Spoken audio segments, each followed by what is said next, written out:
¿Y si te dijera que hay un descubrimiento extraordinario en la Biblia esperando a ser hallado por aquellos de nosotros que vivimos en el tiempo del fin?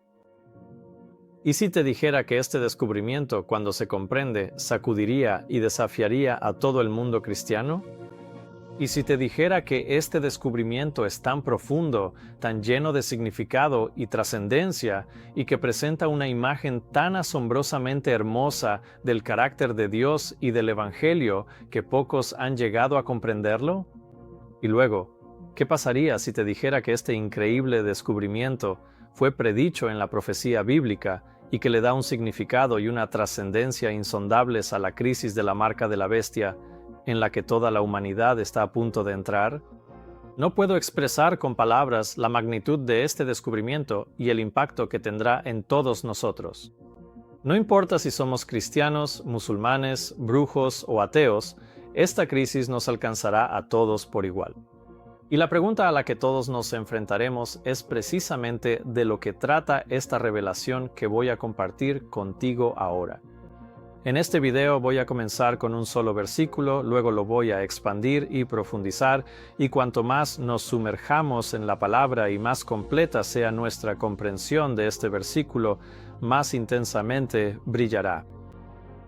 Su significado, como el sol naciente, se volverá cada vez más brillante, y si caminamos en la luz, aliviará nuestras cargas y hará claro el camino que Dios quiere que sigamos durante la tribulación de los últimos días de la tierra.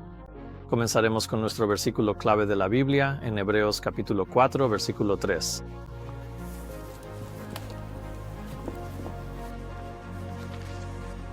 Porque los que hemos creído entramos en el reposo. Eso es todo. Puede que al principio no parezca profundo, pero espera, porque sin duda lo será.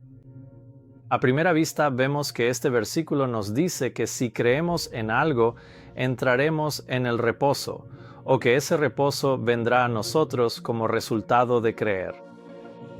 Además, podemos ver que si entramos en este reposo, es una señal de que hemos creído. Y no pierdas este punto porque es muy importante. Lo diré de nuevo.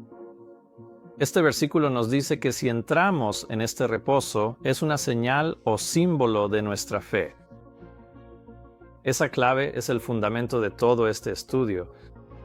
Sea lo que sea que debamos creer y sea lo que sea el reposo, el punto principal es que este reposo es un emblema de nuestra fe. Bien, ahora ampliemos esto. La palabra creído. ¿A qué se refiere? ¿Cuál es el contexto? ¿Qué es lo que Pablo dice que hemos creído?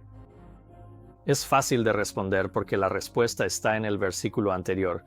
En Hebreos capítulo 4, versículo 2, leemos: Porque también a nosotros se nos ha anunciado la buena nueva como a ellos, pero no les aprovechó el oír la palabra, por no ir acompañada de fe en los que la oyeron.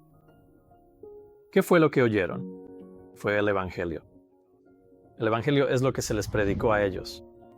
Por lo tanto, en lo que no tuvieron fe fue en el Evangelio.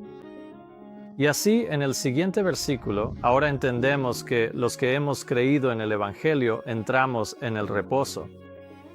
¿Y cuál es este reposo? En el versículo 3. Y esto también es fácil de responder porque la respuesta está en los siguientes dos versículos. Porque en cierto lugar habló del séptimo día así: Y reposó Dios de todas sus obras en el séptimo día. Y otra vez aquí: sí entrarán en mi reposo. Así que este reposo es en el séptimo día. ¿Por qué? Porque ese es el día en que Dios descansó. Así que volvamos al versículo 3 y unamos todo esto. Porque nosotros, los que hemos creído en el Evangelio, entramos en el reposo en el séptimo día. Y como vimos que este reposo es una señal o emblema de nuestra fe, vemos que la observancia del séptimo día es una señal de nuestra creencia en el Evangelio. Ahora, detengámonos un momento y consideremos esto, porque todavía estamos apenas tocando la superficie, y sin embargo, Lo que hemos descubierto en estos 4 versículos consecutivos ya ha puesto de cabeza una creencia importante de todo el mundo cristiano que observa el sábado en el primer día de la semana en lugar del séptimo. ¿Por qué el mundo cristiano observa el domingo en vez del día que Dios bendijo y santificó? Es otro tema para otra ocasión. Hemos cubierto algunas de las razones de este cambio en nuestra serie Desenmascarando la Marca, que puedes ver en línea de forma gratuita en unmaskingthemark.com. Pero manteniéndonos en Hebreos capítulo 4, Pablo escribe en el siguiente versículo por qué los israelitas no entraron en el reposo que promete el Evangelio. En el versículo 6, él escribe: por lo tanto, queda que algunos han de entrar en él, y aquellos a quienes primero se les anunció. Es decir, el Evangelio fue predicado primero, pero no entraron a causa de la incredulidad. Así que, así como el reposo sabático en el séptimo día era una señal de su fe en el Evangelio, lo contrario también es cierto. El hecho de que se negaran a entrar en el reposo era una señal de su incredulidad en el Evangelio. ¿Y qué hay de los cristianos de hoy? En general profesan creer en el Evangelio, pero no entran en el reposo aquí especificado, que no es un día cualquiera, sino que se menciona como un cierto lugar, porque él habló en cierto lugar acerca del séptimo día. Y de nuevo, en el versículo 11, leemos: esforcémonos, pues, por entrar en ese reposo, para que nadie caiga siguiendo el mismo ejemplo de incredulidad. Así que debemos entrar en ese reposo, lo que indica que no se trata de un reposo cualquiera, sino de ese reposo mencionado en los versículos anteriores, el reposo del séptimo día. ¿Y cómo llama la Biblia aquí a no entrar en ese reposo del séptimo día? Leemos que es una señal o ejemplo de incredulidad. ¿Incredulidad en qué? Incredulidad en el Evangelio. Así que, según la palabra de Dios, aquellos que guardan el domingo y sin embargo profesan creer en el Evangelio, contradicen su profesión al observar un día diferente al que ha sido especificado. Ahora, reconozco que la mayoría de los cristianos no saben estas cosas, y por eso estamos aquí estudiando estos temas y tratando de aportar entendimiento sobre el asunto, para que todo creyente sincero tenga la oportunidad de armonizar sus acciones con su profesión de fe, de modo que al guardar el reposo sabático en el séptimo día, esto sea una señal de su fe o creencia en el Evangelio. Así que ahora hagámonos la pregunta: ¿qué es exactamente el Evangelio? En Romanos capítulo 1, versículo 16, encontramos la definición del Evangelio. Aquí Pablo escribe: porque no me avergüenzo del Evangelio de Cristo, porque es poder de Dios para salvación a todo aquel que cree, al judío primeramente, y también al griego. Entonces, ¿qué es el Evangelio? Es el poder de Dios para salvar al hombre. Pero según este versículo, el poder del Evangelio está limitado solo por una cosa: la fe. Verás, el Evangelio es el poder de Dios para salvar a la humanidad, pero solo tiene poder para salvar a aquellos que lo creen. ¿Y cómo demostramos que creemos en el Evangelio? Probablemente ya lo sabes. Demostramos nuestra fe en el Evangelio descansando en el séptimo día. Pero, ¿cómo salva realmente el Evangelio a una persona? Que tenga el poder de salvar al hombre nos dice lo que puede hacer, pero aún no sabemos realmente qué es ni exactamente cómo funciona. Bueno, una vez más, la respuesta está en el siguiente versículo. Leemos en el versículo 17, porque en él se revela la justicia de Dios. De fe en fe, como está escrito, el justo por la fe vivirá. Así que, ¿dónde? Allí en el Evangelio se revela la justicia de Dios.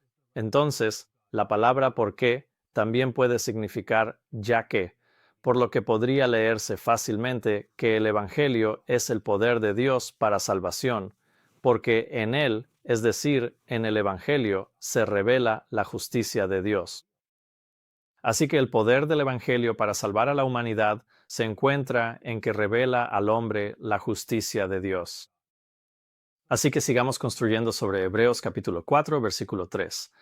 Porque nosotros, los que hemos creído en el poder del Evangelio para salvar al hombre al revelar la justicia de Dios, entramos en el reposo en el séptimo día. Quizás estamos empezando a darnos cuenta de que este reposo que promete el Evangelio no se trata solo de que sea una señal de nuestra fe, sino que realmente hay un reposo que llega al pueblo de Dios como resultado de creer en el Evangelio que revela la justicia de Dios.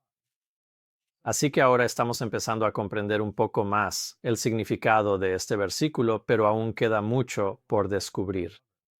Pero quiero detenerme aquí por un momento y examinar esta palabra, justicia. Significa cosas muy diferentes para distintas personas. Y es de suma importancia que entendamos correctamente lo que significa esta palabra, porque una comprensión correcta de la palabra justicia amplificará 1000 veces el significado del reposo que promete el Evangelio. Así que volveremos a este punto e investigaremos qué significa la revelación de la justicia de Dios.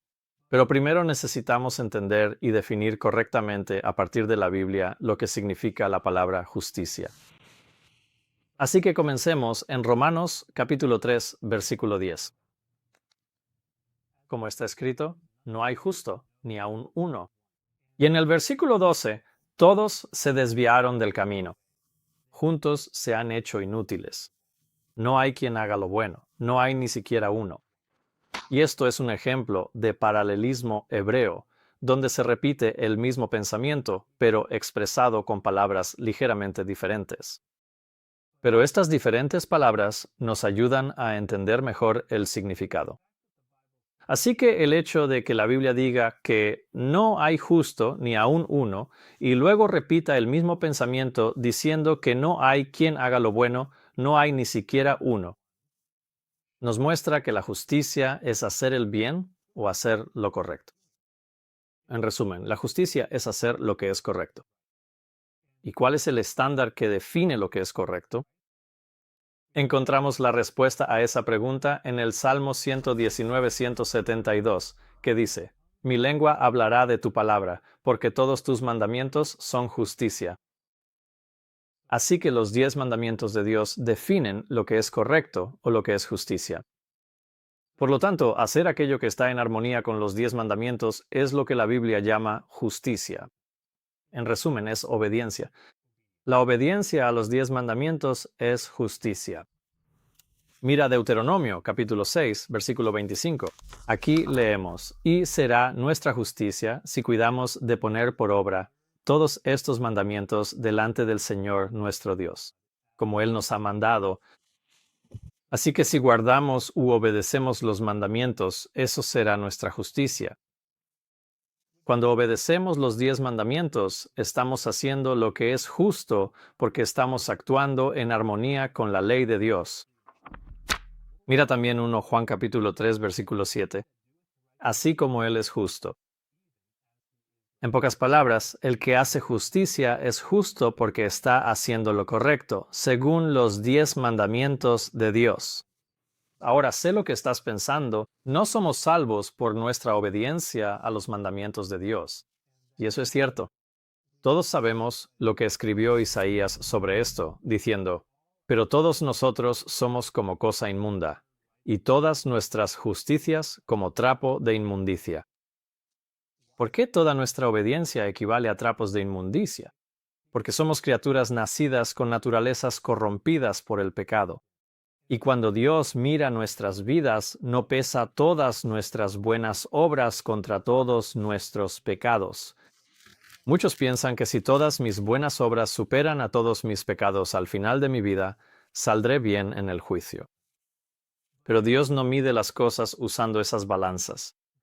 Dios mira toda la vida, solo la vida que, desde el nacimiento hasta la muerte, ha vivido en perfecta obediencia a los mandamientos de Dios, será vista como justa ante sus ojos.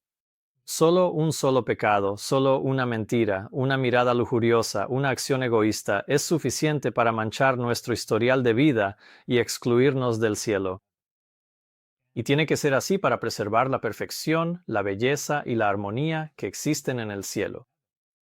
Verás, todo ser en el reino de Dios vive en perfecta conformidad con sus mandamientos. Y este es un lugar perfecto para hacer una pequeña pausa y definir exactamente qué son los 10 mandamientos.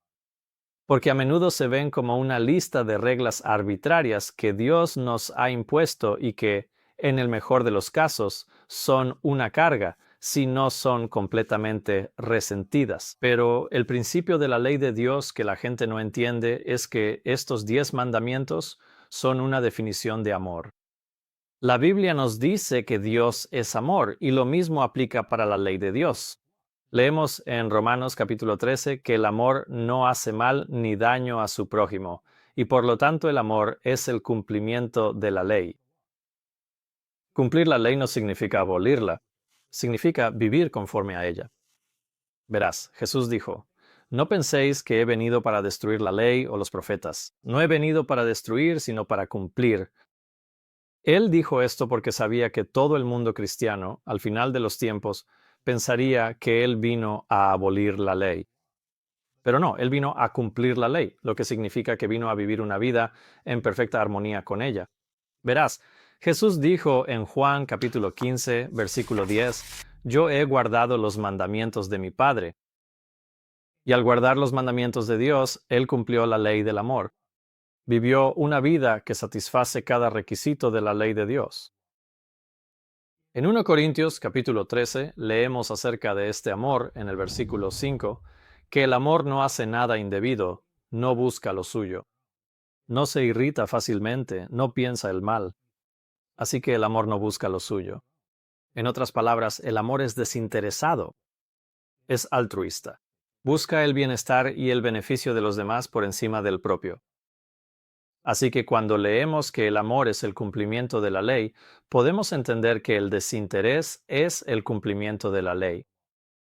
Verás, el amor desinteresado es el principio de toda la ley. Y cuando nuestras acciones están motivadas por un amor desinteresado hacia los demás, estamos cumpliendo la ley. Así que, en lugar de ver los 10 mandamientos como una lista de reglas o de cosas que se deben o no se deben hacer, como muchos los ven, trata de ver la ley de Dios como realmente es, el estándar y la definición del amor desinteresado, que también es el fundamento del cielo y la clave para la alegría y la felicidad de los seres celestiales que viven allí. En Gálatas capítulo 6, versículo 2 leemos, Sobrellevad los unos las cargas de los otros, y así cumpliréis la ley de Cristo. Y eso es exactamente lo que Jesús hizo por nosotros.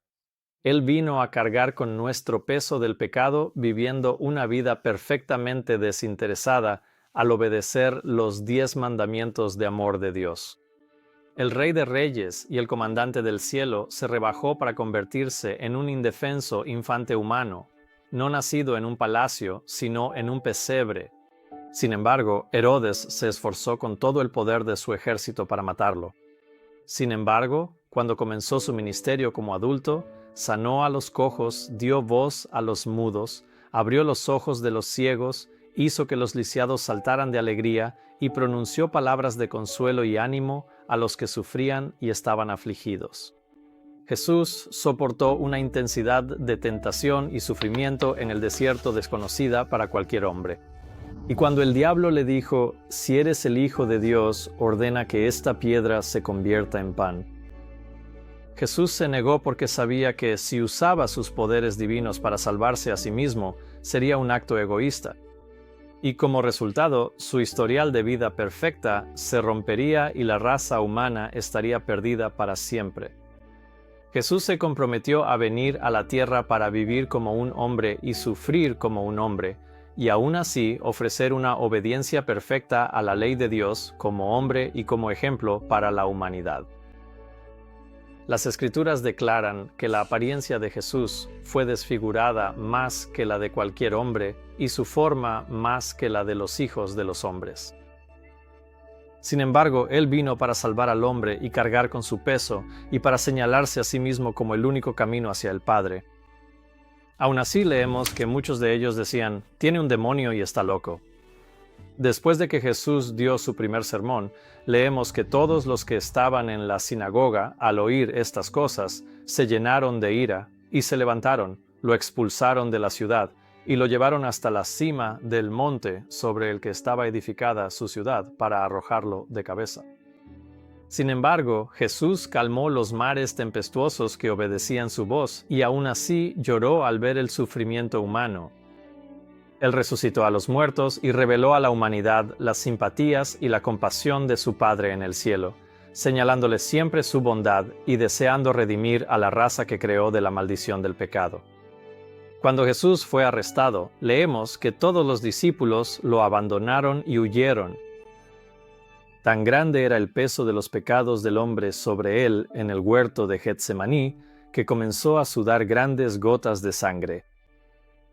Mientras su naturaleza humana comenzaba a hundirse bajo la carga de los pecados de la humanidad, clamó: «Oh mi Padre, si no es posible que pase de mí esta copa sin que yo la beba, hágase tu voluntad», mostrando que, aunque su naturaleza se resistía a la carga del pecado, estaba dispuesto a soportar lo que fuera necesario para redimir a su creación.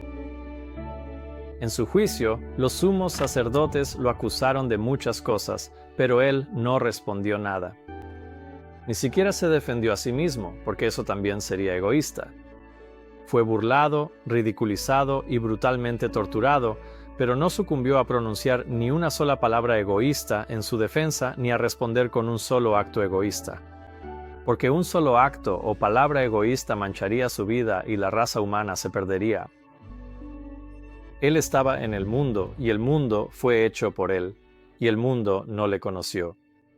Es despreciado y rechazado por los hombres, varón de dolores y experimentado en sufrimiento. Jesús enseñó a sus discípulos diciendo: «Pero yo os digo que no resistáis al mal, pero a cualquiera que te hiera en la mejilla derecha, vuélvele también la otra». Y en su crucifixión Jesús vivió lo que enseñó. Debía mantener su historial perfecto de amor desinteresado, no por sí mismo, sino por el bien de la humanidad. Jesús instruyó a sus discípulos a que se perdonaran unos a otros. Como él dijo: «Si no perdonáis, tampoco vuestro Padre, que está en los cielos, os perdonará vuestras ofensas». Y en la cruz, con clavos atravesando sus manos y pies, y la sangre escurriendo por su cuerpo desnudo, dijo: «Padre, perdónalos, porque no saben lo que hacen». Una vez más, vivió lo que enseñó. Entonces gritaron los que pasaban, mirándolo y diciendo: «Sálvate a ti mismo y baja de la cruz». De igual manera, también los principales sacerdotes, burlándose, decían entre ellos con los escribas: «A otros salvó, a sí mismo no puede salvarse». Salvar al hombre fue toda la misión y propósito de la vida de Jesús. ¿Te imaginas entonces cuánto hirieron estas palabras al Salvador? Sin embargo, no cedió a sus tentaciones, sino que mantuvo su camino de abnegación hasta su último aliento. Y cuando esta obra de desarrollar una vida humana perfectamente obediente estuvo terminada, Jesús pronunció sus últimas palabras. Dijo: «Consumado es», e inclinando la cabeza, entregó el Espíritu. Y así como Jesús descansó en el séptimo día después de terminar la obra de la creación, descansó nuevamente en el séptimo día tras completar su obra de redención. El hecho de que Jesús descansara prueba que la vida perfectamente obediente que forjó en carne humana estaba terminada y que estaba perfectamente terminada. De lo contrario, no habría podido descansar. El descanso, por lo tanto, prueba en sí mismo que su vida fue perfectamente desinteresada y en perfecta armonía con los principios desinteresados de los 10 mandamientos de Dios, que son la base de su gobierno. En resumen, Jesús vivió una vida perfectamente justa, que es el requisito para entrar en el reino de los cielos. Esto quedó claro en la interacción de Jesús con el joven rico. Y he aquí, uno se acercó y le dijo: «Maestro bueno, ¿qué bien haré para tener la vida eterna?». Y él le dijo: «¿Por qué me llamas bueno? Ninguno hay bueno sino uno, Dios. Pero si quieres entrar en la vida, guarda los mandamientos. Y ahí está. Si quieres entrar en la vida, guarda los mandamientos.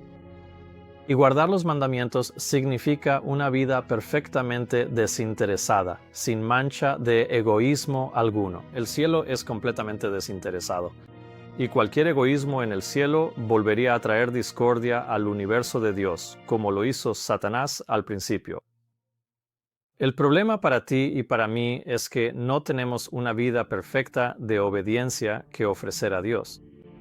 La Biblia dice, porque todos han pecado y están destituidos de la gloria de Dios. Y el pecado es la transgresión de la ley.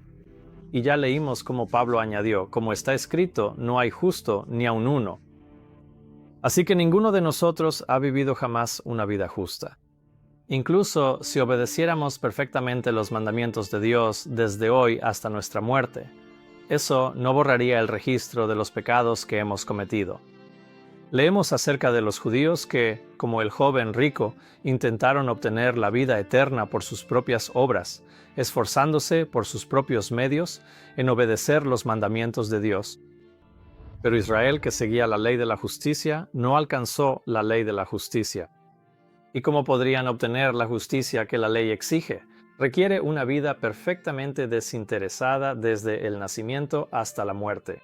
Y ellos no tenían esto para ofrecer. Y por lo tanto, al esforzarse por ganar el cielo mediante sus propias buenas obras, descubrieron que fue un completo fracaso. ¿Por qué? Porque no la buscaron por la fe, sino como si fuera por las obras de la ley.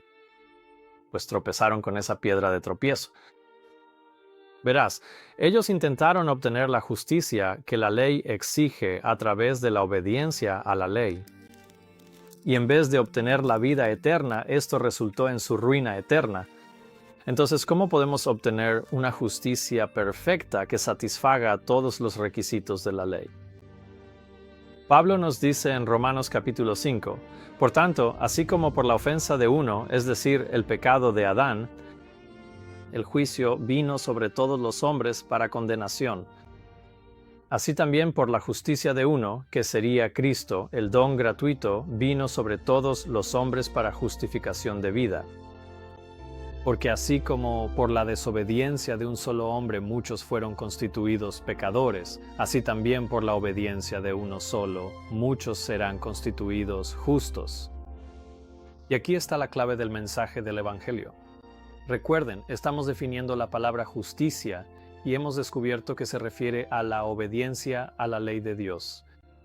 Y Pablo aquí nos dice que por la justicia de uno, y ese es Cristo, el don gratuito vino sobre todos los hombres. ¿Cuál fue el don? El don es la justicia de Cristo. Y si la justicia es obediencia a los mandamientos de Dios, ¿qué es la justicia de Cristo? Es la obediencia de Cristo a los mandamientos de Dios.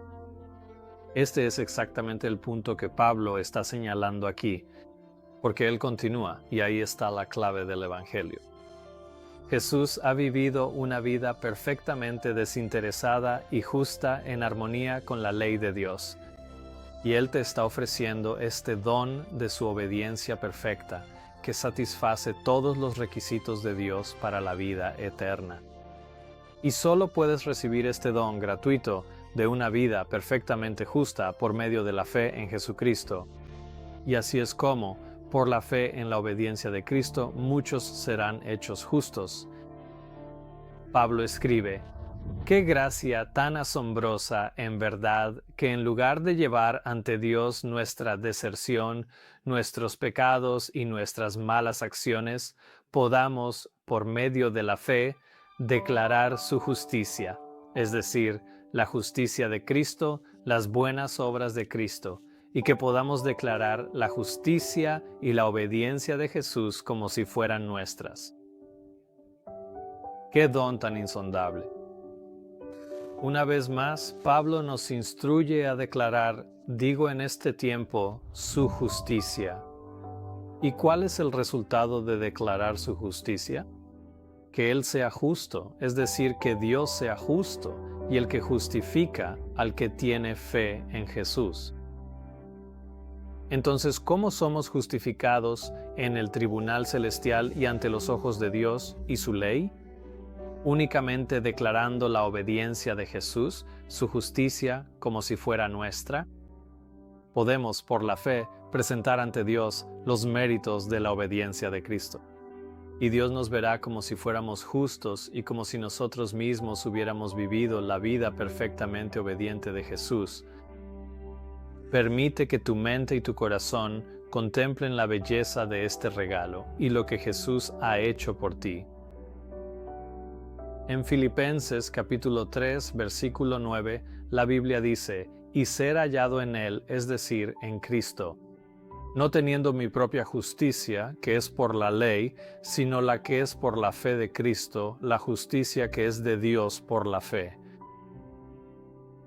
Ahora que entendemos que la justicia es obediencia a los mandamientos de Dios, comprendemos que la Biblia nos instruye a ser hallados en Cristo, no teniendo nuestra propia obediencia para ofrecer a Dios, que es por o mediante el cumplimiento de la ley, sino aquella obediencia que podemos obtener por la fe en Cristo, que es la justicia u obediencia que se mide con la vida de Dios y satisface cada requisito de la ley de Dios para que podamos tener vida eterna.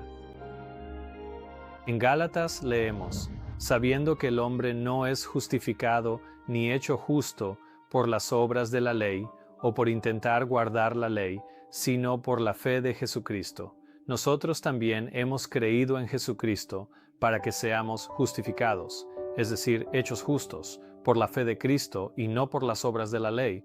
Porque por las obras de la ley, ningún ser humano será justificado ni hecho justo. Una y otra vez, la Biblia presenta esta buena noticia del Evangelio, que Jesús, a través de su sufrimiento, ha realizado una vida perfectamente obediente. Y el registro de esta obediencia perfecta, Él nos lo ofrece como un regalo gratuito. Porque por gracia sois salvos por medio de la fe, y esto no de vosotros, pues es don de Dios, no por obras, para que nadie se gloríe. Y no es por obras de justicia u obediencia que nosotros hayamos hecho, sino que conforme a su misericordia Él nos salvó. Sabiendo que muchos tomarían este regalo de la justicia de Cristo como si fuéramos libres para pecar y transgredir la ley de Dios, Pablo fue inspirado a hacer este comentario y escribió: ¿anulamos pues la ley por la fe? De ninguna manera, al contrario, confirmamos la ley. La ley no es abolida ni anulada porque seamos salvos por la fe en la justicia de Cristo. Más bien, la ley es establecida. ¿Cómo es esto? Porque los 10 mandamientos son el estándar del gobierno de Dios, y la obediencia a ellos asegura la felicidad y la estabilidad del cielo. Tan inamovibles son sus mandamientos que Dios no elimina los 10 mandamientos para salvar a la humanidad. Más bien, envía a su Hijo unigénito para cumplir la ley en lugar de la humanidad. Así que, en lugar de eliminar la ley para salvar a la humanidad y de ese modo desestabilizar el gobierno del cielo que quedaría sin ley, Dios proveyó una obediencia perfecta a esa ley a través de Cristo y nos la ofrece si tenemos fe en el regalo que su Hijo nos ha dado.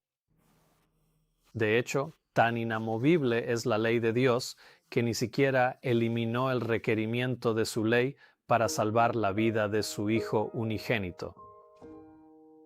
La única manera de rescatar al hombre fue enviar a su Hijo para que viviera una vida justa como humano en su lugar y luego muriera una muerte que no merecía, con el fin de poner a nuestro alcance una justicia que cumple la ley y tiene el poder de reconciliarnos con el cielo. Este es el poder del Evangelio de Cristo para salvar al hombre, lo que ahora nos lleva de regreso a Romanos capítulo 1, donde leemos acerca del Evangelio. Pero léelo de nuevo, pero ahora con una comprensión de la palabra justicia, que es la vida perfecta de obediencia que Jesús vivió y lo que le costó. Porque no me avergüenzo del Evangelio de Cristo, porque es poder de Dios para salvación a todo aquel que cree, al judío primeramente y también al griego, porque en él la justicia de Dios se revela por fe y para fe, como está escrito: el justo por la fe vivirá. Nuevamente, el Evangelio es el poder de Dios para salvar al hombre, porque el Evangelio nos revela la justicia o el obrar correcto de Dios manifestado en Jesucristo, lo cual cumple y satisface todos los requisitos de los 10 mandamientos de Dios. ¿Y para quién ejerce Dios este poder para salvar al hombre? Para todo aquel que cree. Creer en el Evangelio o tener fe en Cristo es tan fundamental para el Evangelio que sin ello nunca tendremos vida eterna. Y esto finalmente nos lleva de regreso a Hebreos capítulo 4, versículo 3. Si creemos o tenemos fe en el Evangelio, que es el poder de Dios para salvación, al revelar a la humanidad que puede obtener la justicia perfecta que cumple todos los requisitos de la ley de Dios por medio de la fe en Cristo, ¿cuál es entonces el resultado de recibir y creer en esa justicia? El resultado es que entrarán en el reposo. Este reposo es la seguridad, la paz y el gozo que provienen de saber que tus pecados han sido perdonados y que puedes presentar ante Dios la obediencia perfecta de Jesucristo en lugar de tus pecados y tener vida eterna con Dios, con Cristo, con los ángeles y con los santos en el cielo por toda la eternidad. Este reposo proviene de saber que eres justificado ante los ojos de Dios al recibir la obediencia de Cristo a la ley de su Padre, y que tus pecados han sido perdonados, y que la pena amenazada contra quienes quebrantan la ley de Dios ya no se aplica a ti, porque sabes que estás en paz con todo el cielo y tienes la vida eterna esperándote. Ese es el reposo sabático, el día especial de descanso. En eso es en lo que estás descansando. Y el reposo, en verdad, es el resultado de tu fe en el Evangelio de la justicia de Cristo. Por lo tanto, justificados por la fe, tenemos paz o reposo con Dios por medio de nuestro Señor Jesucristo. Qué superficial es entonces pensar que el reposo sabático se trata solo de descansar los huesos y los músculos del esfuerzo físico. El lenguaje humano siquiera tiene palabras para expresar la magnitud de ese engaño. Sin embargo, casi todos los cristianos, incluso los que guardan el sábado, no ven en el sábado más belleza o significado que simplemente descansar sus cuerpos una vez a la semana. Mientras tanto, permanece oculto ante sus ojos el verdadero reposo que promete el Evangelio: saber que han sido hechos justos ante los ojos de Dios y que tienen la promesa de la vida eterna esperándolos, donde entrarán en el conocimiento de los ángeles no caídos y de seres de otros mundos, conversarán con los santos de la antigüedad y se reunirán con sus seres queridos que murieron en la fe de Jesús, y luego verán a Dios recrear la nueva tierra aún más hermosa de lo que fue en el Edén. Y disfrutarán de la compañía de bestias salvajes y criaturas que, mientras estuvieron aquí en la tierra, estuvieron bajo la maldición del pecado y el miedo, pero, con la maldición removida, todos compartirán un amor desinteresado los unos por los otros. La promesa de entrar en comunión con el cielo y disfrutar de todo el universo libre de la maldición del pecado y el egoísmo es el reposo que disfrutarán aquellos que creen en el Evangelio. Si es posible comparar un sábado dedicado a descansar nuestros cuerpos pecaminosos con el reposo sabático prometido por el Evangelio, entonces es posible comparar la belleza de un palo muerto con la de un universo vivo libre de la maldición del pecado. Está escrito: ojo no vio, ni oído oyó, ni han subido en corazón de hombre las cosas que Dios ha preparado para los que le aman. Permite que el pleno impacto y entendimiento de estas palabras penetren en ti, porque los que hemos creído entramos en el reposo. ¿Crees en el Evangelio? ¿Crees que la obra de justicia que Cristo ha realizado por ti satisface la ley de Dios en tu favor? Entonces descansa. Deja de intentar salvarte a ti mismo. Deja de intentar afligirte, castigarte y oprimirte como si de alguna manera tu sufrimiento pudiera salvarte. Hay uno mucho más perfecto que tú que ya ha sufrido por ti. Deja de insultar al Hijo de Dios al pensar que hay algo que tú debas hacer que Cristo no logró cumplir. Descansa de la labor de intentar salvarte a ti mismo. Verás, no podrías dar mayor prueba de tu fe en la obra que Cristo ha hecho que dejar de intentar hacer la obra tú mismo.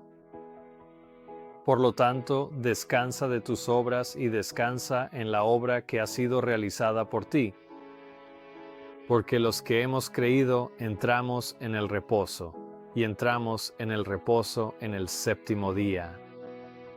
Ese reposo en el que entramos si creemos en el Evangelio se define en los siguientes versículos.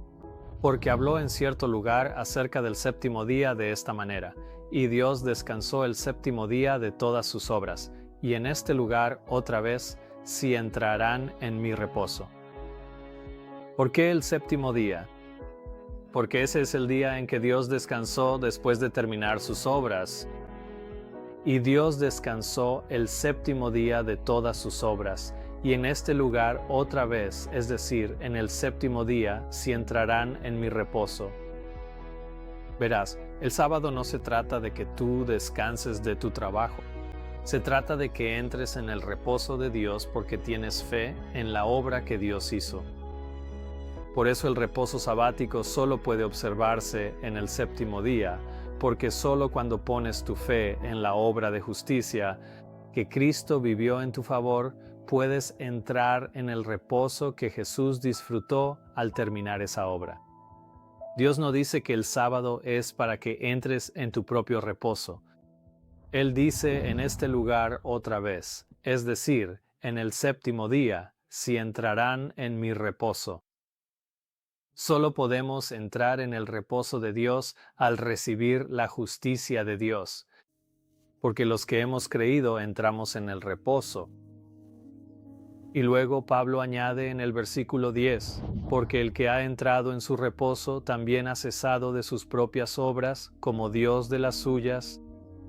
Es imposible entrar en el reposo de Dios descansando en otro día o en otro momento. Porque el que ha entrado en su reposo también ha cesado de su propio trabajo como Dios del suyo, es decir, en el séptimo día. Y así Pablo concluye, esforcémonos pues por entrar en ese reposo, para que nadie caiga siguiendo el mismo ejemplo de incredulidad. ¿Qué significa ignorar el séptimo día y descansar en otro día? Es una señal de incredulidad. Una señal de incredulidad en el Evangelio de la justicia de Cristo. Si observas el domingo como el día de reposo y no sabías o no entendías estas cosas, ahora tienes la oportunidad de hacer que tus acciones estén en armonía con tu profesión de fe. El Evangelio no promete reposo a quienes desprecian el sábado de Dios. Si crees que tus obras son suficientes para merecer tu salvación, entonces adelante, descansa de tus obras el día que elijas. Pero aquellos, como yo, que descansan en el séptimo día, demostramos al hacerlo que nuestra fe no está en nuestras propias obras, sino en la obra que Jesús hizo por nosotros. Y descansamos en el séptimo día porque ese es el día en que Él descansó después de terminar su obra. Esforcémonos, pues, por entrar en ese reposo. No sea que alguno caiga siguiendo el mismo ejemplo de incredulidad. Y fíjense en lo que dice la Biblia acerca de Abraham. Abraham creyó a Dios y le fue contado por justicia. Ahora bien, al que trabaja, el salario no se le cuenta como gracia, sino como deuda. Pero al que no trabaja, sino cree en aquel que justifica al impío, su fe le es contada por justicia. Como ven, Abraham creyó y por medio de su creencia y fe recibió la justicia de Cristo. Y así leemos, al que no trabaja. ¿Y qué significa no trabajar? ¿No significa acaso descansar? Así que al que no trabaja, sino que descansa en aquel que justifica al impío, leemos que su fe le es contada por justicia. Entonces, ¿cómo demostró Abraham su fe? ¿Fue trabajando? No fue no trabajando o descansando. Y así también nuestra fe, demostrada por nuestro descanso, será contada por justicia como la de Abraham. Muchos cristianos hoy en día suelen excusarse de descansar en el sábado, el séptimo día, diciendo, Jesús es mi descanso. Y lo que quieren decir como excusa para no observar el mandamiento del sábado, en realidad es una señal de su incredulidad en Jesús y en la obra que Él hizo por ellos. A tales personas, Santiago les respondería diciendo, ¿de qué aprovecha, hermanos míos, si alguno dice que tiene fe y no tiene obras? ¿Puede la fe salvarle? En otras palabras, si dices que crees, pero demuestras con tus acciones que no crees, ¿puede tu fe salvarte? Santiago dice, tú crees que hay un solo Dios. Bien haces. Los demonios también creen y tiemblan. Si los demonios creen, ¿por qué entonces su fe no los salva? Es porque su desobediencia a la ley de Dios prueba que su profesión de fe es insincera y falsa. Y lo mismo ocurre con nosotros. Por eso Santiago añade, así también la fe, si no tiene obras, está muerta. Estando sola, sí, alguno dirá, tú tienes fe y yo tengo obras. Muéstrame tu fe sin tus obras, y yo te mostraré mi fe por mis obras. Verás, muchos no entienden la relación entre la fe y las obras. El error de un lado afirma que soy salvo por mis obras, pero igual de fatal, en el otro extremo, es el error de pensar que somos salvos sin obras. Santiago incluso dice en el versículo 24, «Veis pues que el hombre es justificado por las obras, y no solamente por la fe». Y Santiago refuerza su argumento diciendo, «Te mostraré mi fe por mis obras». Así que Santiago no está diciendo que es salvo por sus obras. Él está diciendo que es salvo por su fe. Y sus obras, al estar en armonía con su fe, prueban que la fe por la cual es salvo es genuina. Nadie es salvo por las obras, somos salvos por la fe.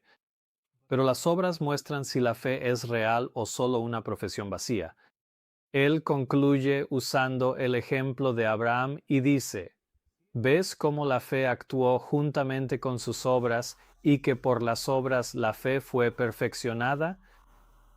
Mira, Abraham no fue salvo por sus obras, fue salvo por su fe. Pero sus obras demostraron que su fe era real y verdadera. Así que cuando muchos hoy dicen, Jesús es mi descanso, están diciendo que tienen fe, pero sus obras, gracias, prueban que su fe es verdadera. Al excusarse de descansar en el séptimo día, caminan por el camino que la Biblia señala como ejemplo de incredulidad, lo que significa que su fe, su creencia, su profesión es vana. Y por eso Santiago concluye que la fe sin obras está muerta. Nuestra observancia entonces del sábado en el séptimo día, tal como lo especifica el cuarto mandamiento de la ley de Dios, prueba que nuestra fe realmente está en la justicia de Cristo y en la obra que Él hizo por nosotros. Los cristianos no entienden estas cosas y por eso es necesario este mensaje. Dios sabe que han sido engañados por falsos pastores y por eso Dios ha ordenado que se lleven a cabo reformas respecto a la cuestión del sábado al final de los tiempos, tal como la profecía bíblica muestra que sucederá. Porque la última y definitiva prueba para la humanidad al final de los tiempos vendrá precisamente sobre este asunto. Hemos visto que la justicia es obediencia a la ley. Vimos que la ley exige justicia como condición para la vida eterna, según las propias palabras de Jesús, y que esta vida perfectamente obediente es la que el pecador le debe a la ley, pero es incapaz de ofrecerla porque su vida no es perfecta. La única manera en que puede alcanzar la justicia, una justicia que satisfaga todas las demandas de la ley, es por medio de la fe. Porque por la fe puede presentar ante Dios los méritos de Cristo y entonces Dios coloca la obediencia de su Hijo en la cuenta del pecador. La justicia de Cristo es aceptada en lugar del fracaso del hombre y entonces Dios recibe, perdona y justifica al alma arrepentida y creyente, la trata como si fuera justa y la ama como ama a su Hijo. Y así es como la fe se considera justicia. Y así es como por gracia somos hechos herederos conforme a la esperanza de la vida eterna. Porque los que hemos creído entramos en el reposo. Ahora podemos ver el significado de estas palabras aparentemente insignificantes que tantos leen pero no logran entender. Porque nosotros, los que hemos creído en el Evangelio, que es el poder de Dios para salvación, al revelar al hombre esa justicia, esa obediencia perfecta que cumple la ley de Dios y garantiza nuestra salvación.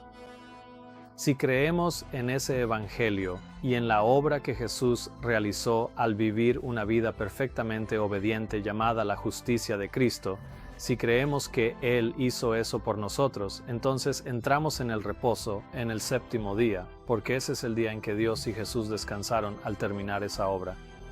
El sábado del séptimo día, entonces, es el emblema de la creencia en el Evangelio de la justicia de Cristo por la fe.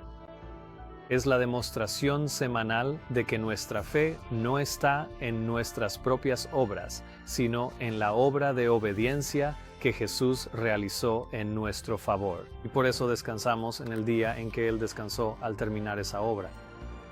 Todo hombre o mujer bajo el sol que profese el cristianismo debería, por lo tanto, probar y demostrar por el día que eligen para descansar si creen o no en el Evangelio. Porque precisamente esta cuestión está a punto de salir a la luz.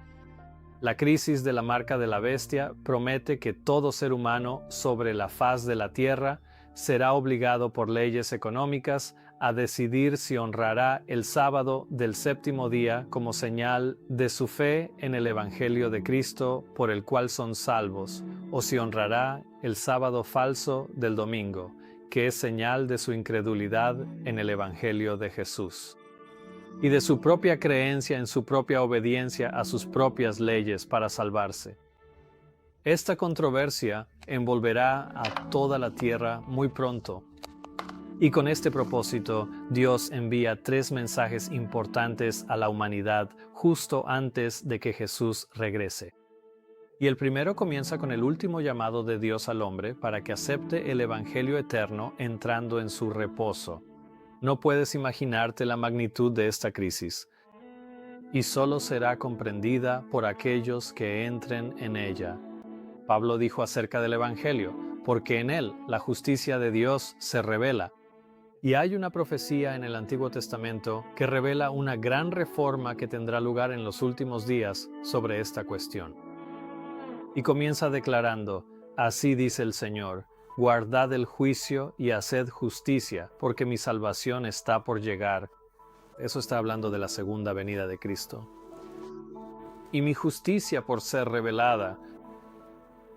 ¿Y cómo se revelará la justicia de Dios justo antes de que venga Jesús? Él dice, bienaventurado el hombre que hace esto, y el hijo de hombre que lo abraza, que guarda el sábado para no profanarlo, y que guarda su mano de hacer algún mal.